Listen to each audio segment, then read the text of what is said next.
So when you look at it internationally, DJs that come from Chicago and travel, people know that if you're from Chicago and you're a Chicago DJ, that there's a certain level of skill that you're going to bring to the table. So I've had the opportunity to travel internationally, and people would come up to me and say, I can tell you're from Chicago, because there's a certain rawness to it and a certain sound that you don't necessarily get anywhere else. So that's really the big difference that I think people hear from Chicago DJs who travel internationally. It's just that certain rawness that comes with how we play.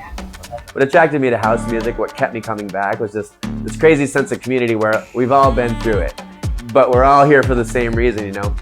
We would get to parties with the people that we knew and be able to see you in 8 hours. You know, we'd go out and meet new people every time, and it was like everybody you met was your best friend.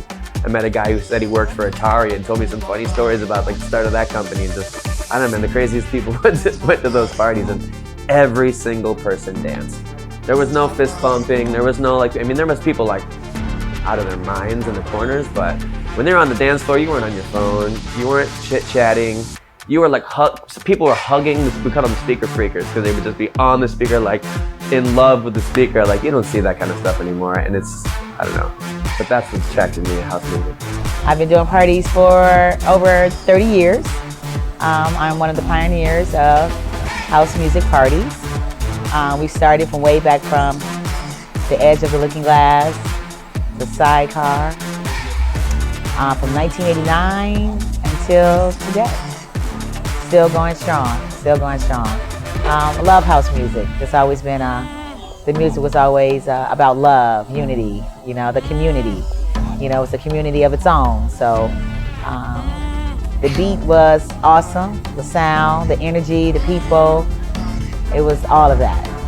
As a singer-songwriter, lyrics are so very important to me, which is why I think Brighter Days touches so many people. Even now, I mean, as a songwriter, I think the most important thing you can hope for is that somebody relates to the lyrics that you've written and it touches people. And so when I hear that, feeling so blue, oh, what should I do? I try to make things all right, but they turn out wrong, wrong, wrong. Well, I need a place to run and hide, relax my mind. We come from a time in history where gangs and everything was roaming the streets, and there was a lot of negative violence going on between black people. But what house did for my generation was give us a place to express ourselves through music. It was a competitive experience, but it was also a welcoming, warm experience. You know, back then it was, you know, the Diana Ross, the Fingers, it was, you know, and it was new, and it's exciting, it was different. You know, most of that I've been listening to, but it wasn't played on the radio. And slowly but surely, you know, WBMX, they start playing the great music on the radio, you know, and just like house music, you know, it's a drug. You're captivated by it, you know. And I don't know anybody. I mean, even coming from a hip hop background, good music, and they always had an upbeat tempo.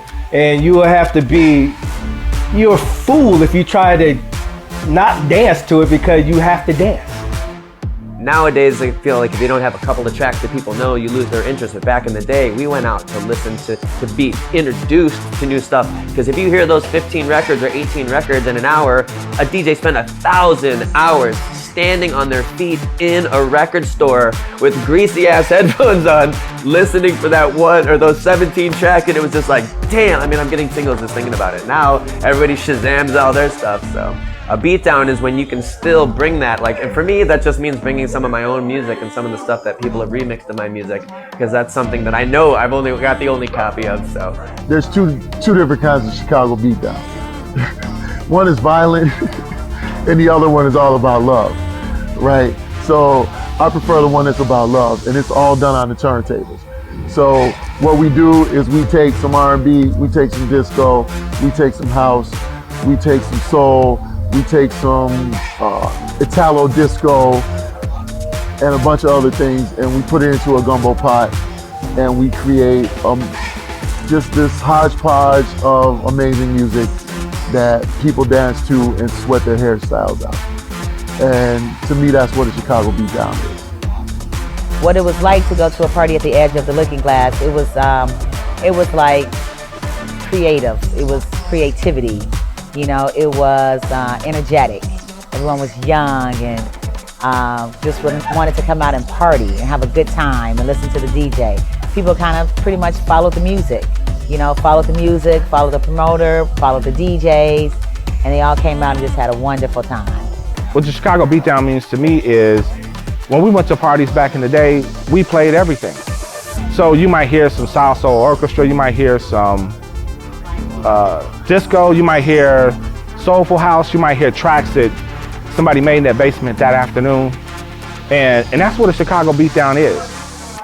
You don't know what you're gonna expect. You just went there, you loved the music, and you danced and you sweated, and you made friends, and you had fun.